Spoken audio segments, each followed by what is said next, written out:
Welcome to the Slop Farm. Enjoy the video. You'll start by importing both the video and the music track into Capcut. Do that now. Once imported, trim large unused sections so you're only working with the parts that matter, because shorter timelines are easier to sync.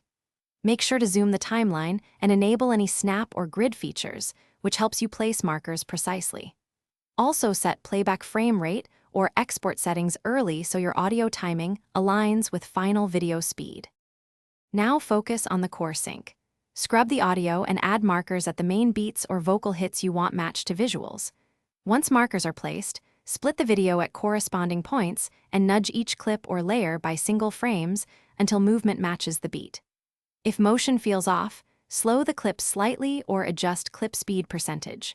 Make sure to temporarily lower the music level while editing so cuts sound correct. Then restore and use short fades to hide tiny. Finish by watching the whole sequence at normal speed and note any drift between audio and visuals.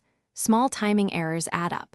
If you spot drift, reopen markers and adjust clip speed or recut around anchor points rather than dragging long clips.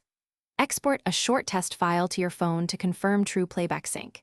If audio still lags, try re-importing the trimmed music or toggle frame rate settings. This often fixes persistent inconsistencies. Thanks for watching. Consider subscribing if we helped you today.